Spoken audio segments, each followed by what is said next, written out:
은혜 받으실 하나님의 말씀은 누가복음 9장 1절부터 5절까지 보겠습니다. 우리 함께 있습니다. 예수께서 길을 가실 때에 날 때부터 맹인된 사람을 보시니라. 제자들이 물어 이르되 라비여, 이 사람이 맹인으로 난 것이 누구의 죄로 인함이니까? 자기이니까 그의 부모이니까? 예수께서 대답하시되 이 사람이나 그의 부모의 죄로 인한 것이 아니라 그에게서 하나님이 하시는 일을 나타내고자 하심이라. 때가 아직 약아짐에 나를 보내신 이후의 일을 우리가 하여야 하리라. 밤이 오리니 그때는 아무도 일할 수 없느니라. 내가 세상에 있는 동안에는 세상의 빛이로라. 아멘. 할렐루야. 우리 한번 선포합시다. 나는 하나님의 귀중한 작품입니다. 아멘. 할렐루야. 하나님이 귀중한 작품이라고 아무렇게나 만드신 것이 아니요,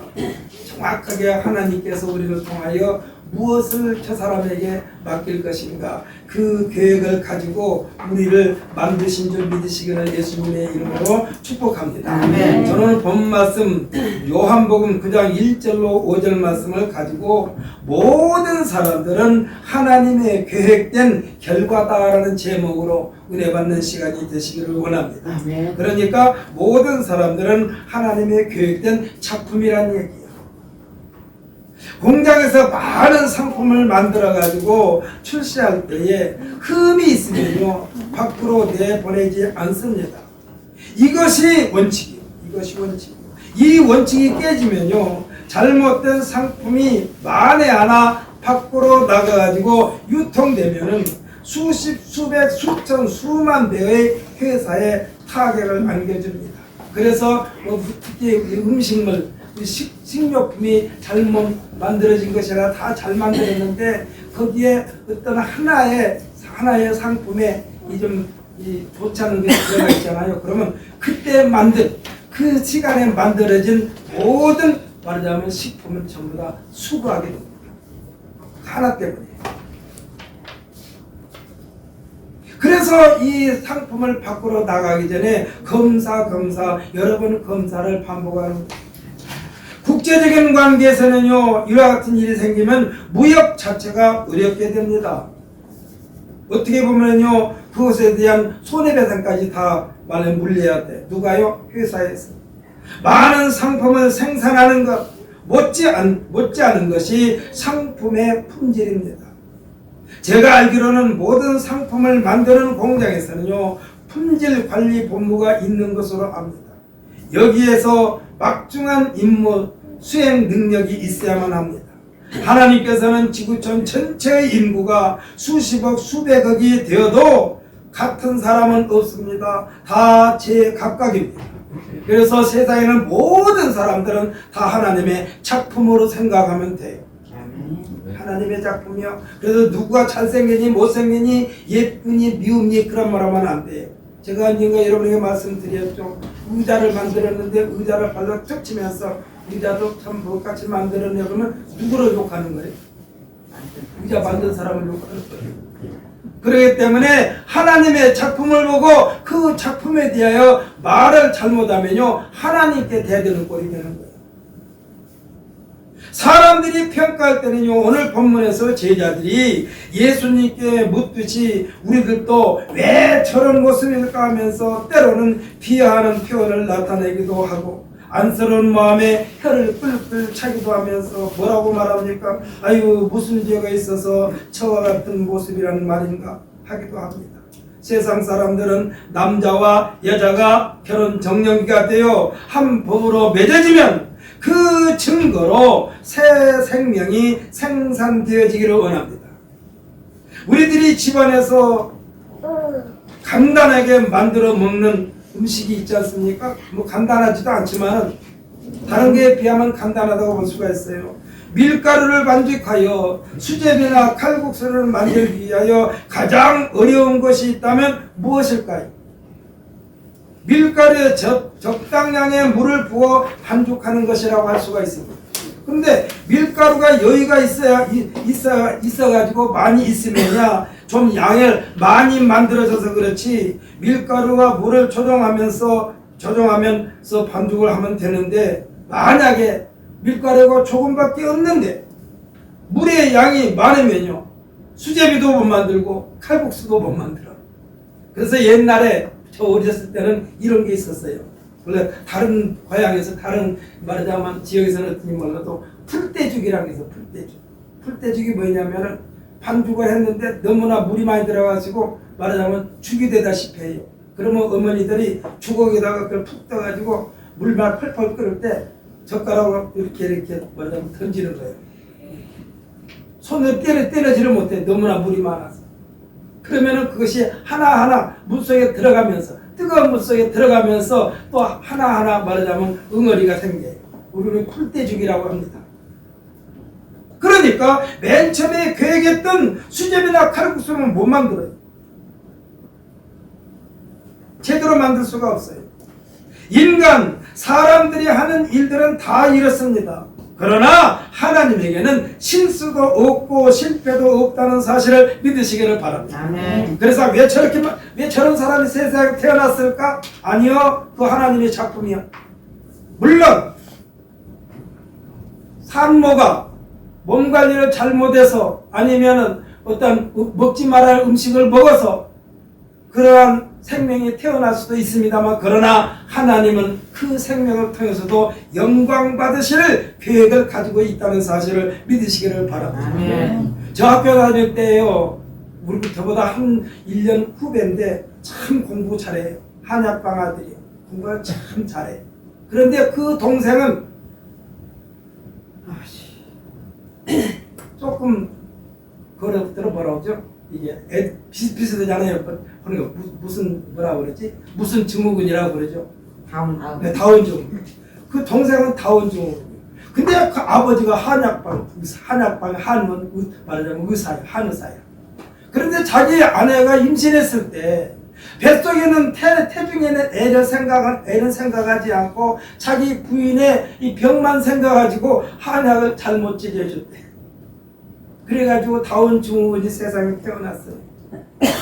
그러나 하나님은 사람이 실수를 해가지고 그런 다운 증후군이 태어났어도 하나님은 그를 통해서도 영광 받으실 계획을 가지고 계시는 줄 믿으시기를 바랍니다. 아멘. 그러니까 하나님에게는 실패도 실수도 없어요.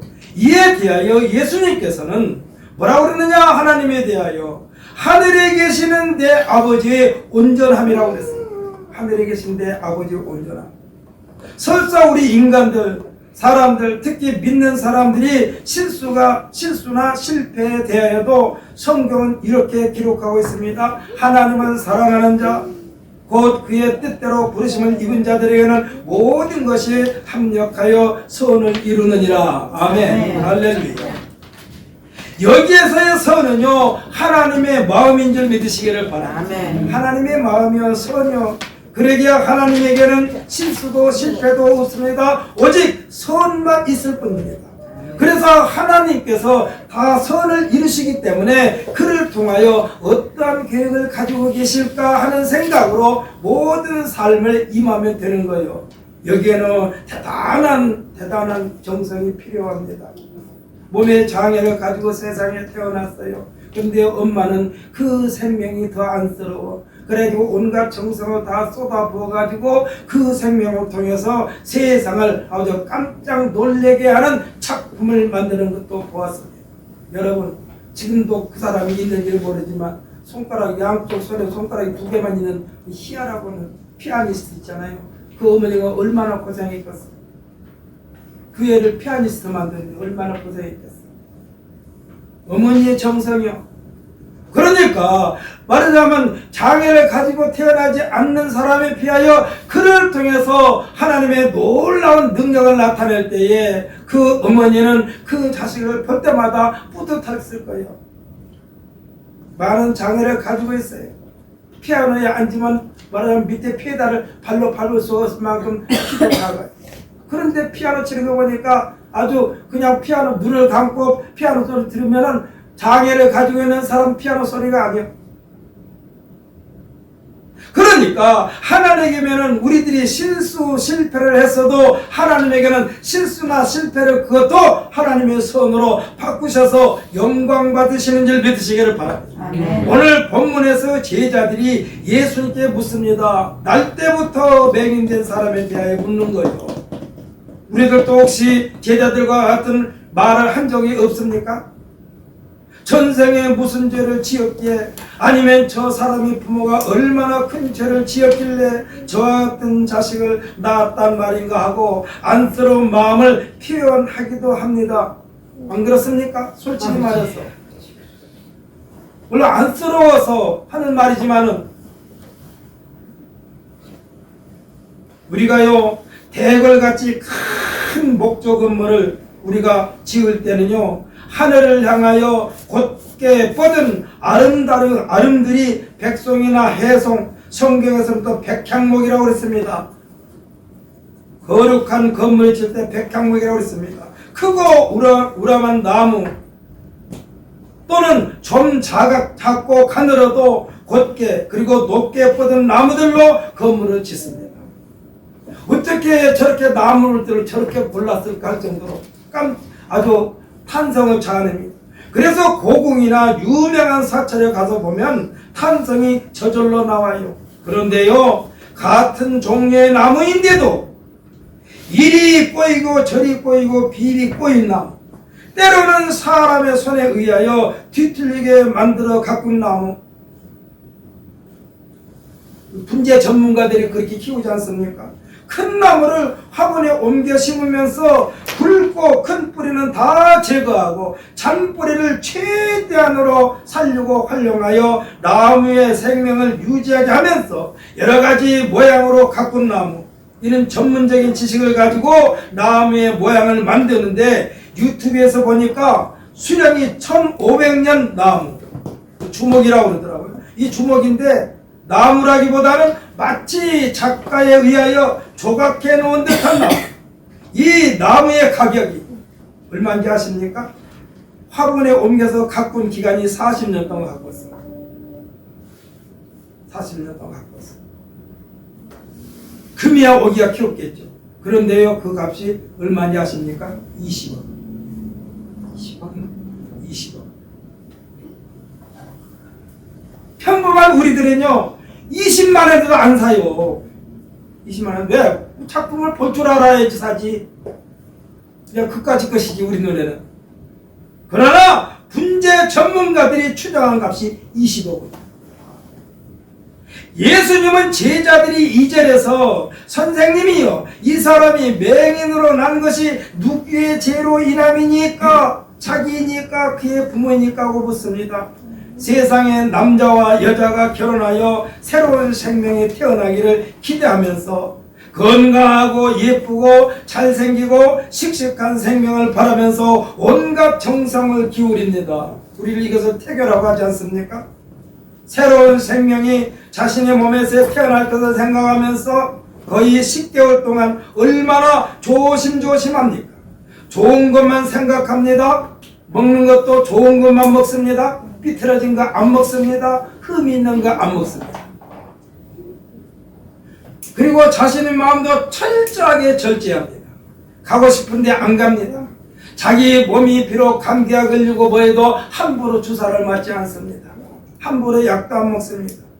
태교라는 명분을 앞세워 매우 조심조심하면서 새 생명을 기다립니다. 오늘 본문의 주인공 소경도 이와 같은 부모의 기대 속에서 새 여상에 태어났을 거예요. 그가 장애가 있는지 장애가 없는지 알지 못했을 것입니다. 왜? 겉으로 보기에는 아무렇지도 않으니까. 예수 믿는 우리들이야 만군의 여호와 저물주 되시는 하나님을 위하여 새 생명이 주어졌다고 믿으면서 감사하고 있습니다. 믿지 않는 사람들, 특히 우리나라 사람들, 옛 어른들께서는 뭐라고 말합니까? 삼신할머니에 의해서 만들어진 생명이라고 샤머니즘적 종교관을 은연중에 소유하고 있습니다. 오늘 본문의 주인공 나면서부터 소경된 사람, 이거는 선천적인 장애를 소유하고 태어난 이 생명, 어느 정도까지는 아마 그의 부모에 의하여 잘 길렀을 거예요. 성장했을 거예요. 앞을 못 보는 이 소경된 자를 그의 부모는 책임지지 않은 것으로 기록되어 있습니다. 9장 1절부터 42절까지 읽어보면 그래요. 그가 소경으로 있을 동안에 줄곧 어떻게 생명을 유지해 왔는가에 대한 내용이 8절로 9절의 내용입니다. 우리 한번 함께 읽어볼까요? 오늘 보면 조금 뒤에니까 8절 9절에 8절 9절에 있습니다. 시작. 이웃 사람들과 전에 그가 모르는 것을 보았던 사람들이 이르되 이는 앉아서 구걸하던 자가 아니냐. 어떤 사람은 그 사람이라 하며 어떤 사람은 아니라 그와 비슷하다 하거늘 자기 말은 내가 그라 하니. 지금요 이 사람이 옛날에는 그렇게 구걸했던 사람이요. 근데 지금은 완전히 우리가 똑같이 건강한 사람이 돼서 보고 판단하고 그런 사람이 됐습니다. 그러니까 이웃 사람들이 아니 전에 저 사람이 거린이었었는데, 그러니까 지금 이 본인이 말한 거예요. 내가 바로 그 사람입니다 하고 지금 말한 거예요. 내가 바로 그 사람입니다. 보십시오. 거린으로서 구걸했다는 것입니다. 지금이야 앞을 못 보는 시각장애인들에게 우리나라 같은 경우는요 일정한 액수의 국가 지원금이 그에게 주어지고 비록 장애인이라 해도 그들의 노력에 따라서는 얼마든지 사회 구성원으로서 일할 수 있지만 그 옛날에는요 구걸 외에는 딱히 할 일이 없었다 해도 과언이 아닙니다. 제가 언젠가 지난번에 한번 말씀드렸나요? 뻥튀기 튀기는 홍성장에 갔는데 장애인인데 그냥 구루마를 이렇게 밀고 완전히 엎드려서 구루마를 밀고 다니는 걸 팔아요. 그래서 안쓰러운 마음으로, 안쓰럽다고 좀 뭡니까? 하여튼 그런 마음이 들어가지고 집에 말하자면 목욕 타월이 있는데 그걸 하나 샀어요. 그랬더니 얼마라고 얼마 줬어요. 근데 그 사람의 표정이요 엎드려 있기만 하지 얼굴 표정엔 장애가 하나도 없어. 얼마나 밝게 장사하는지. 그걸 보면서 나는 부끄러웠습니다. 그것을 보면서 나는 과연 저 사람보다 얼마나 많은 일을 하고 있는가. 그 사람은 구루마에 잔뜩 물건을 싣고 밀고 다니면서 파는데요. 그 사람을 보면서 막 저 같은 경우는 새로운 인생을 살아야 되겠다. 그런 결심도 생기다.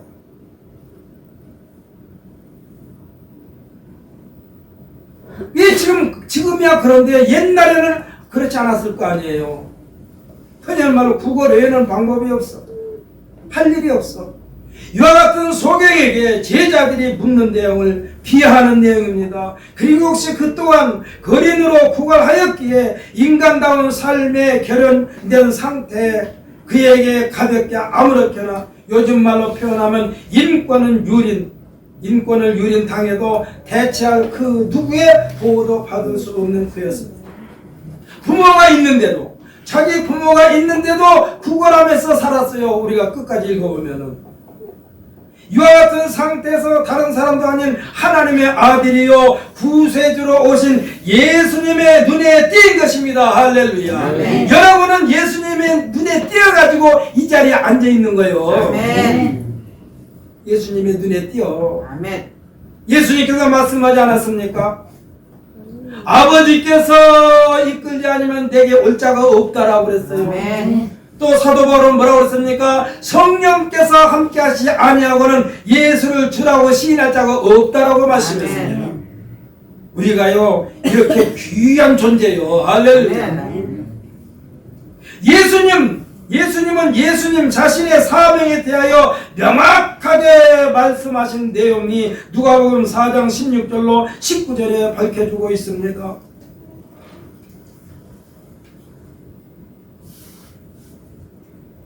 한번 찾아서 읽어볼까요? 신약성경 94페이지 본문보다 조금 앞입니다. 누가복음 4장 16절부터 19절까지 여기 내용을 보게 되면은 예수님께서 이 세상에 오신 것을 무엇 때문에 오셨는가에 대해서 기록되어 있어요.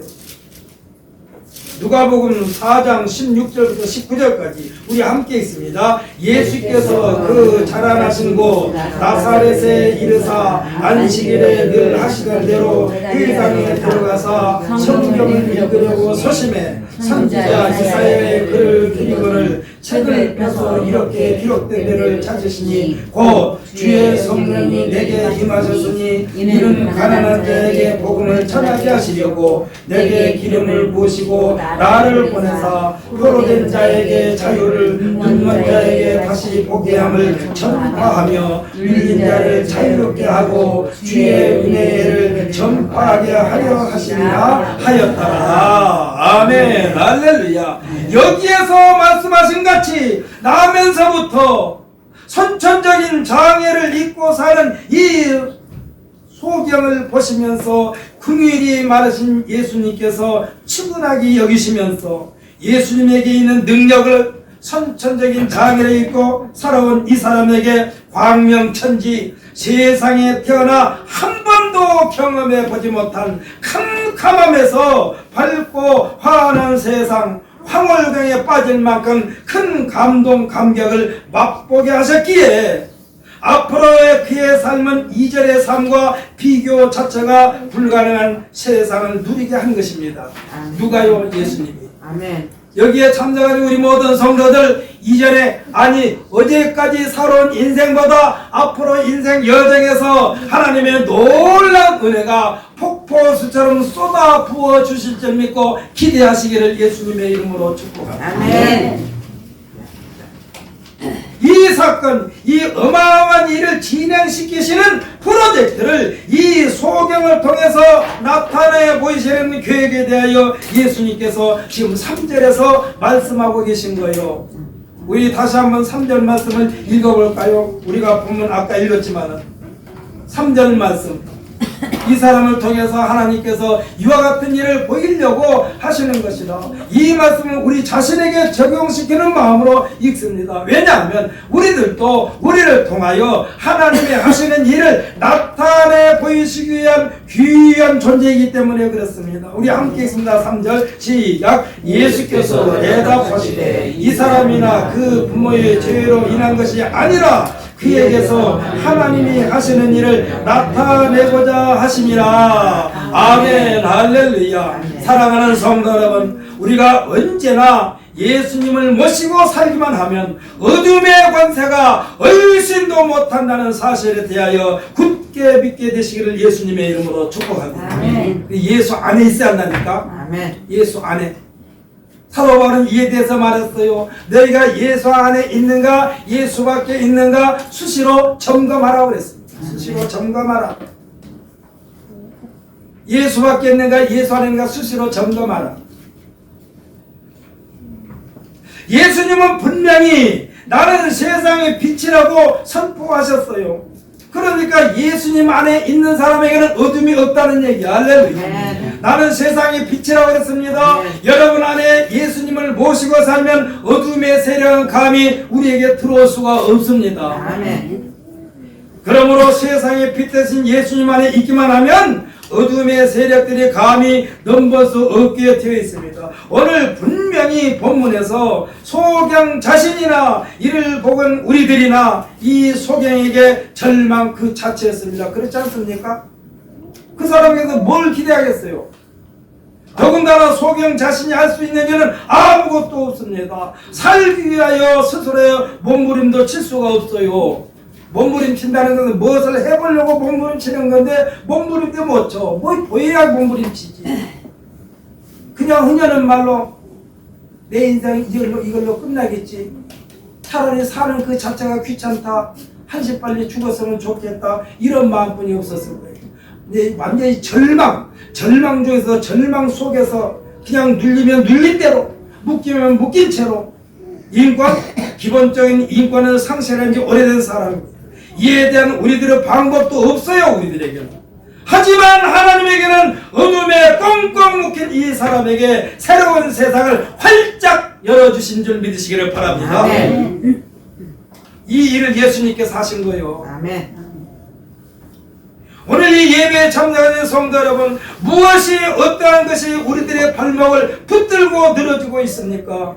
제 아무리 어려움에 휩싸여 있다 한들 오늘 본문에 나온 소경에 비하면 그까짓 거요. 그까짓 거. 제가 가끔 말하지 않습니까? 우리 그까짓 것이라고.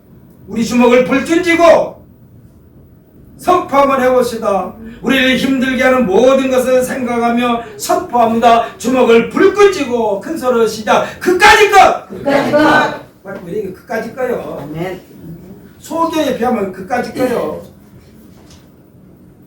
하나님께서는 우리들의 말 한마디 한마디에 권세가 있다라고 그랬어요. 왜 그랬느냐? 성경은 분명히 말씀했습니다. 뭐라고 그러냐? 내 말이 내 귀에 들린 대로 곧 행하리니 그랬어요. 아멘. 그러니까 여러분들께서 절망적인 말하면요, 절망적인 말 그대로 하나님께서 행하신다는 얘기예요.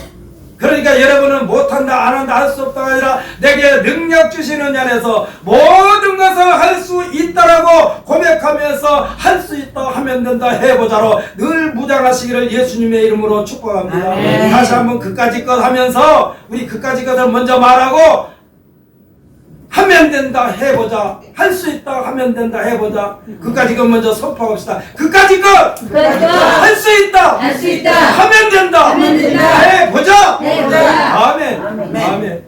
우리들에게는 소경이 감히 꿈도 꾸지 못했던 인생이 예수님을 만남으로써 그것도 찾아간 것이 아니라 예수님께서 만나 주심으로써 새로운 세상을 만난 것입니다. 새로운 세상이 그에게 열린 것입니다. 사랑하는 성도 여러분, 우리에게는 이미 예수님을 만남으로써 예수님 안에 거함으로써 어둠의 세력에서 완전히 벗어난 줄 믿으시기를 예수님의 이름으로 축복합니다. 아멘. 이제 우리가 해야 할 일이 있다면 새로운 세상을 우리에게 준 예수님을 그대로 증거하는 거예요. 그대로 증거하는 거. 제가 어린아이들을 위해서 기도할 때 이런 기도를 잘합니다. 하나님, 이 생명을 통하여 하나님의 큰 자랑거리가 되게 하옵소서 하고 기도해요. 하나님의 큰 자랑거리가 되게 하옵소서. 할머니들이요 보면은 자기 자식 키울 때는 그 자식에 대해서 자랑 안 하는데 꼭 손자 키울 때는 가는 데마다 손자 자랑하는 걸 볼 수가 있어요. 손주 자랑을 해. 참 희한하죠.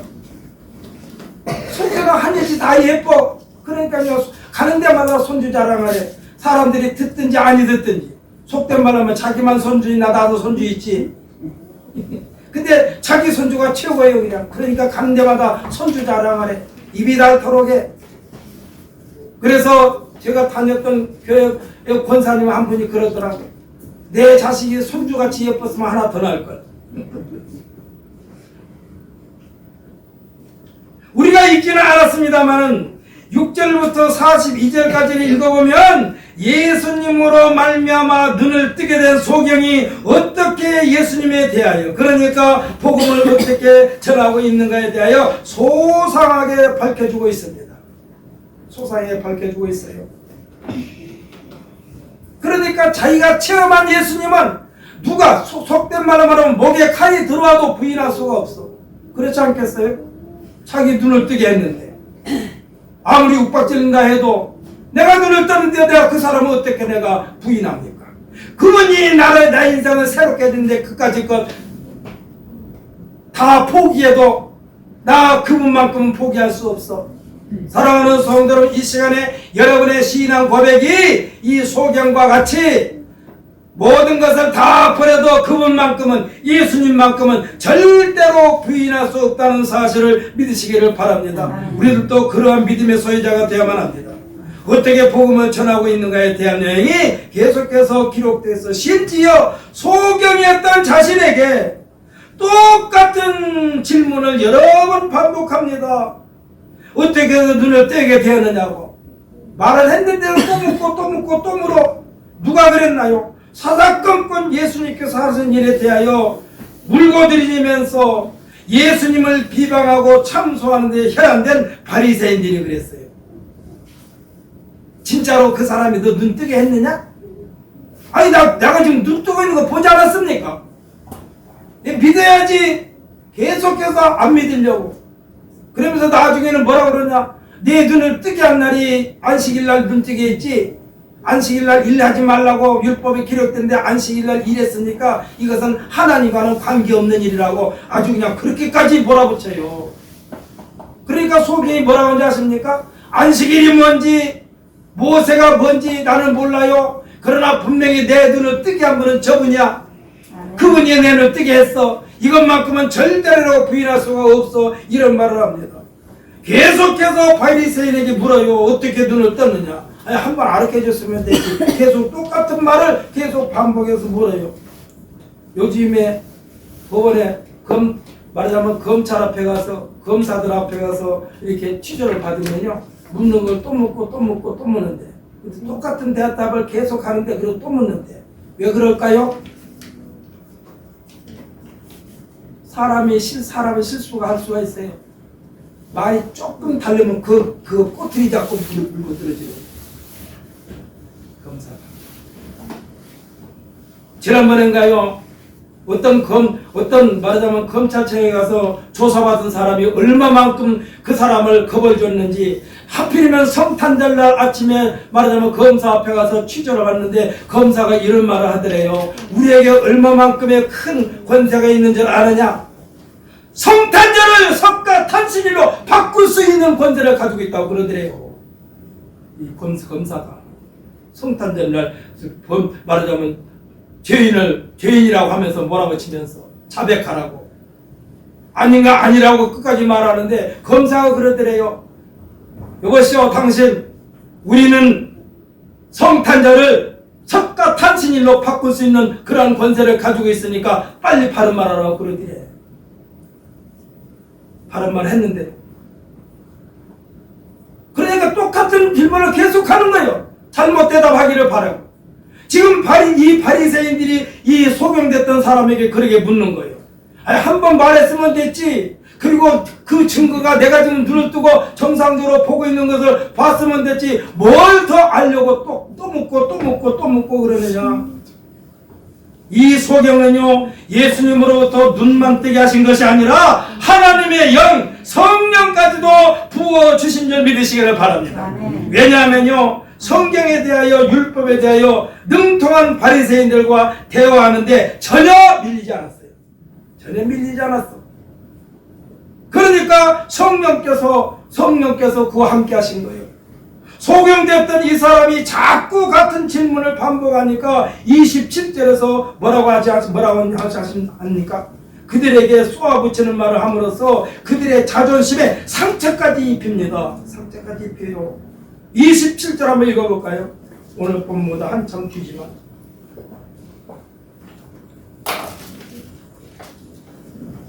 요한복음 9장 27절 함께 읽습니다. 대답하되 내가 이미 일렀어도 듣지 아니하고 어찌하여 다시 듣고자 하나이까? 당신들도 그의 제자가 되려 하나이까?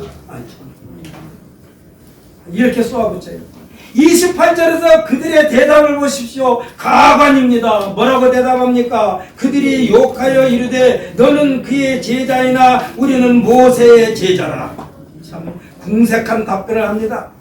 사랑하는 성도 여러분, 모세가 하나님으로부터 율법과 계명을 받은 것은 사실이에요. 그걸 부인하지 않습니다. 그러나 예수님께서는 말씀하셨어요. 모세를 통하여 율법과 계명을 받은 것은 누구를 위한 것이냐? 예수님을 위한 것이라고 말씀했어요. 생각해 보십시다. 자동차 공장에서 멋있는 자동차를 만들었어요. 무엇에 의하여 만들었습니까? 무엇에 의하여 만들었습니까? 이 멋있는 자동차를 무엇에 의하여 만들었어요? 새로운 자동차를 디자인하고 설계 도면을 가지고 그것을 만든 거 아닙니까?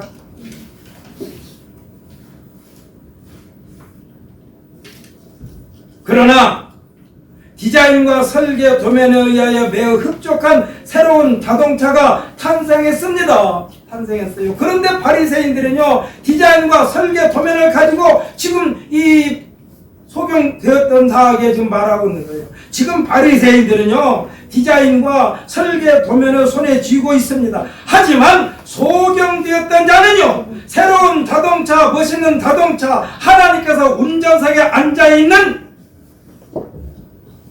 이 차를 소경이 타고 있다니까. 할렐루야. 아멘. 타고 있어요.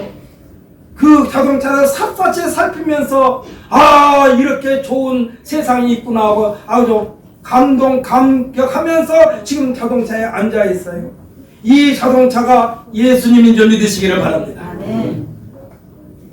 그의 인생은요, 반대로 영생의 나라 천국을 향하여 예수님과 함께 동승하고 있다는 사실입니다. 예수님께서 말씀하신 3절의 말씀대로 이 소경되었던 자는 예수님 안에 있게 하시려는 하나님의 뜻을 만끽하고 있다는 사실을 굳게 믿게 되시기를 예수님의 이름으로 축복합니다. 아멘. 이 소경된 자는요, 예수님이라는 이 멋있는 자동차에 태우시려고 소경되게 만들었어요. 하나님께서. 그리고 예수님을 만남으로써 이 사람에게는 광명천지를 보게 된 것입니다. 사랑하는 성도는 우리에게는요, 예수로 말미암아 이 소경된 자가 느낀 것보다 더 훨씬 수십 배 수백 배의 영광의 자리로 우리를 인도하시려는 영생의 나라를 선물로 주신 줄 믿으시기를 예수님의 이름으로 축복합니다. 이때 예수님께서 못 믿는 이들에게 이 소경된 자는요, 그렇게 말했으면서도 예수님이 누구인가를 몰라요. 왜? 한 번도 본 적이 없으니까. 그래가지고 소경된 자가 성경을 계속 읽어보면 그렇습니다. 나는 예수님이 누군지 몰라요. 예수님 앞에서 그러는 거예요. 나를 낫게 해주신 분이 누군지를 몰라요. 한 번도 안 봤으니까. 근데 옆에서 예수님 뭐라고 하지 않습니까? 그가 나다. 내가 너를 낫게 했다. 이 말씀을 하셔요.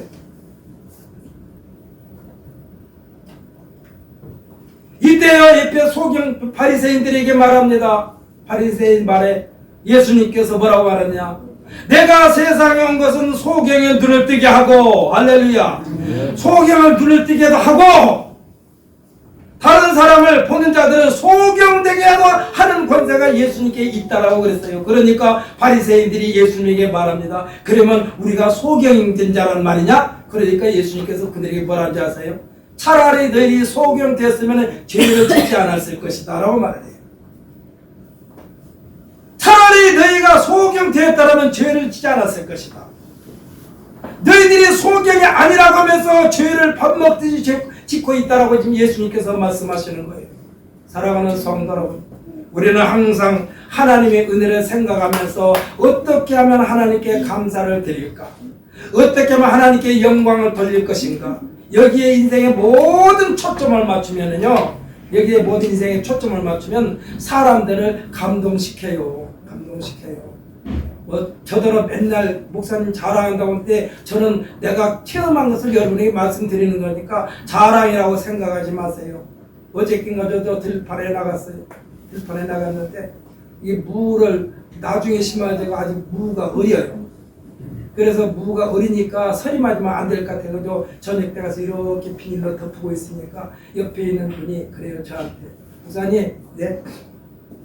그거 좀 밤에 이슬 먹고 자라는 것이 무입니다. 서리도 맞아가면서 자라야만 됩니다. 그러길래 내가 그랬어요. 무가 다 컸으면 저도 그렇게 하려고 그러는데 무가 너무 어려요. 아직 밑에 뿌리도 아직 덜 생겼어요. 그래서 지금 겨우 추우면 그대로 오그라지니까 좀 더 크라고 이렇게 덮습니다. 그러고서 이렇게 덮었어요. 근데 옆에 있는 분이 목사님, 네? 그 가운데 말이죠. 쫄대가 좀 몇 개 남아서 가운데 이렇게 고랑이로 뒀거든요. 그랬더니 그 가운데 고랑이 있는 거 저 주면 안 될까요? 물어보더라고. 그러니까 그 옆에 있는 사람이 뭐라고 하냐면, 목사님은요, 노끈 하나도 재활용 하신 분이요. 그거 달라고 하지 마세요. 목사님이 쓸 거예요. 노끈도 재활용 하신 분이요. 그래서 목사님께서 쓰신 이 노끈을 가서 건들면은 먼지가 나요. 뿌옇게 녹아가지고. 그러니까 그분이 나가는 말이에요. 역시 목사님이나 다르네. 역시 목사님이나 목사님이나 다르네. 엄지손가락을 이렇게 펼치고 있더라고요. 목사님 최고라고 합니다. 그러니까 저는요, 지난주에가 말씀드렸죠. 우리에게는 환경 보존의 의무가 있어요. 할렐루야. 우리들은 나라에 대한 국민으로서의 의무가 6대 의무 속에 거기 들어간다니까. 환경 보존의 의무가 우리가 있습니다. 그러니까 우리들은 어느 곳에 가나 될 수 있으면 환경을 오염시키는 일을 하지 말아야 돼. 이게 녹군을 그냥 버리면 환경 오염돼. 맞아, 녹지도 않아요, 잘. 그런데 한번 재활용하고 또 재활용하죠. 그러면은 그거 자체가 햇빛에, 뜨거운 여름 햇빛에 비쳤다가 식었다가 비 맞았다가 그러니까 나중에는 그 자체가 가루가 됐거든요. 제가 절반은 말하자면 이 흙으로 돌려보낼 때까지 쓰고 있는 거나 마찬가지예요.